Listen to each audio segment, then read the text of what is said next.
nosotros se tiene que volver muchísimo más importante la construcción y la adquisición de vivienda de interés social, porque es donde el desbalance de mercado es mayor. Nos concentraremos entonces en políticas, o nos estamos concentrando y hemos trabajado durante este año en una política urbana que optimice los procesos de habilitación de nuevos suelos o de suelos de renovación urbana para el desarrollo de ciudades que no podemos dejar de trabajarlas hacia ciudades amables, compactas y sostenibles.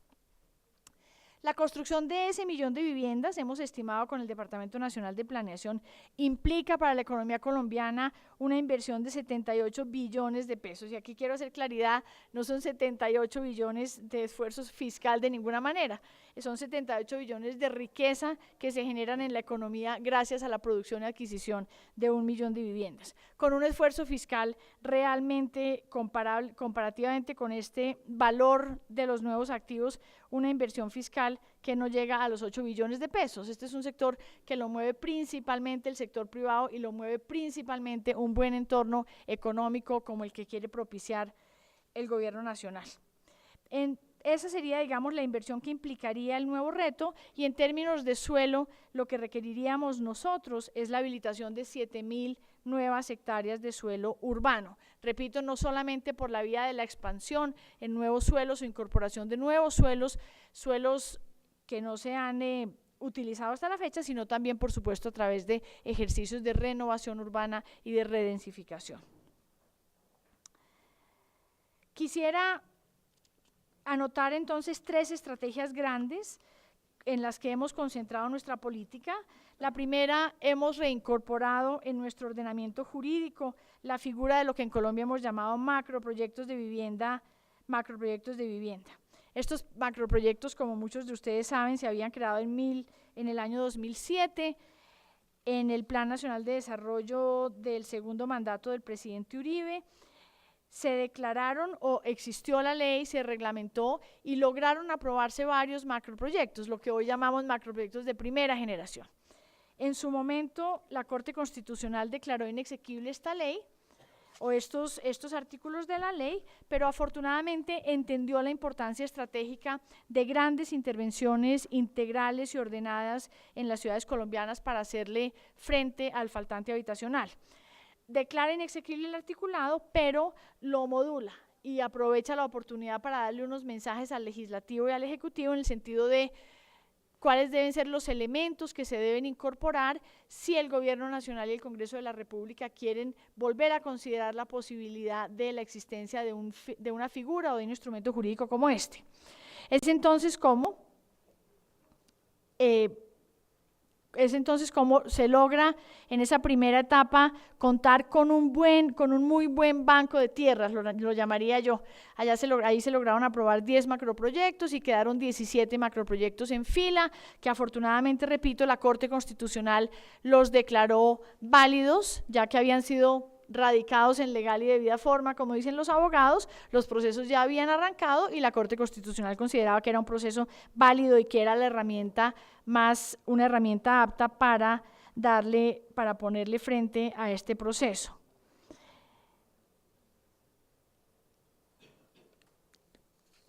Con el aprendizaje de la primera ley,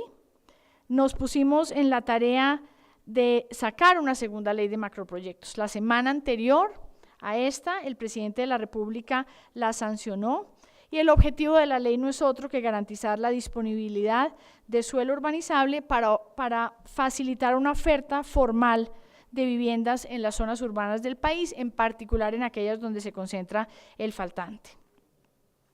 ¿Qué son estos macroproyectos? ¿Cómo los hemos concebido?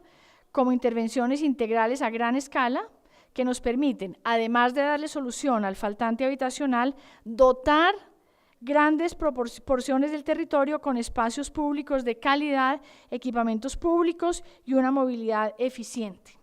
Estos macroproyectos de segunda generación en los que estamos nosotros ahora trabajando representan una oportunidad para focalizar y para articular inversiones sectoriales y garantizar y agilizar la ejecución del Programa Nacional de Subsidio Familiar de Vivienda.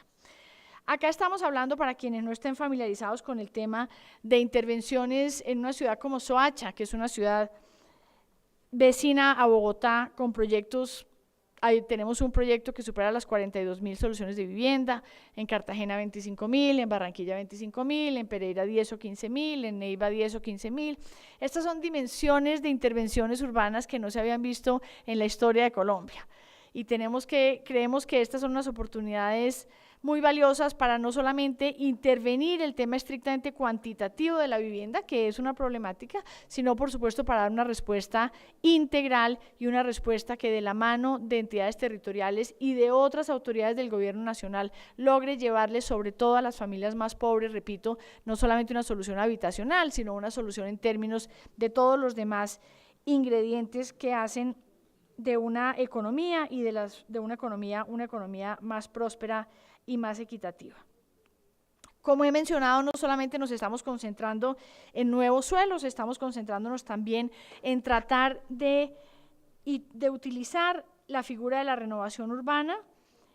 de manera que aprovechemos la estructura y la infraestructura de las ciudades colombianas y logremos, ojalá, volver a ocupar los centros estratégicos de las ciudades, y ojalá lo hagamos con la clase trabajadora y con los estratos medios y bajos, que son en últimas quienes más necesitan estar cerca a los centros de trabajo. La segunda gran estrategia, además entonces de los macroproyectos, es la ejecución de los macroproyectos de la primera generación. Ya me he referido a eso, estamos trabajando a todo vapor en habilitar esos suelos que suman en su totalidad 300.000 o sumarían en su totalidad 300.000 soluciones de vivienda, con 30 macroproyectos en su totalidad, y que significarían además una habilitación de 4.000 hectáreas de nuevos suelos. El tercer gran componente de la política sería, y ya está incluido en el Plan Nacional de Desarrollo al que ha hecho mención el doctor Juan Mauricio, el de definir una política de construcción y urbanismo sostenible. Esto quiere decir que queremos llevar y estamos llevando el desarrollo urbano de la mano de las entidades territoriales, esto es gobernaciones y alcaldías, con incentivos locales, definiendo altos estándares de diseño y de construcción, garantizando el uso eficiente de los recursos con instrumentos, por ejemplo, como el Código de Construcción Sostenible, el Sello Ambiental Colombiano para las Edificaciones, uno de los trabajos que se encuentra en formulación, y la implementación de mecanismos de financiación para la construcción sostenible, como las hipotecas verdes y entre otros. Esta agenda, debo decir, es una agenda que la venimos desarrollando de la mano del Consejo Colombiano de la Construcción Sostenible, liderado por la doctora Cristina Gamboa, y estamos seguros que en este tema, donde tenemos una contraparte en el sector privado que nos obliga a construir una agenda, vamos a ser capaces de sacarla adelante. No puedo dejar de mencionar la importancia que para este gobierno y para este ministerio en particular ha tenido los insumos que nos ha facilitado el Banco Mundial, en particular el trabajo sobre el estado de urbanización en Colombia, que, repito, constituye y ha constituido para Planeación Nacional y para nosotros un insumo fundamental con base en el cual hemos logrado definir una política que creemos que es pertinente, adecuada y, lo más importante, factible. Además de estos esfuerzos o de estas grandes estrategias del gobierno nacional, mencioné al principio que no podíamos dejar de referirnos a los esfuerzos que tiene que hacer el gobierno nacional para atender a los hogares damnificados por el fenómeno de la Niña y a miles de familias que hoy están viviendo en zonas de alto riesgo y en barrios subnormales. Juan Mauricio se refirió al gran reto del nuevo ordenamiento territorial de Colombia dado el fenómeno de la Niña. Me voy a referir estrictamente a cómo estamos atendiendo a aquella población ya damnificada y a aquella población que hoy se encuentra en alto riesgo no mitigable. En los meses de noviembre y diciembre y en el primer trimestre del año tuvimos que dar un timonazo fuerte en la política, reenfocando todos los recursos del gobierno nacional para vivienda de interés social en proveer de soluciones de vivienda definitiva a aquella población damnificada y a aquella población en alto riesgo no mitigable. Estamos dedicando entonces una porción muy importante de nuestros recursos hacia ello, pero era claro que no teníamos o no contábamos con un marco normativo que nos permitiera ese tipo de intervenciones. En el marco entonces del fenómeno de la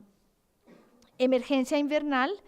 expedimos 2 leyes o 2 decretos con fuerza de ley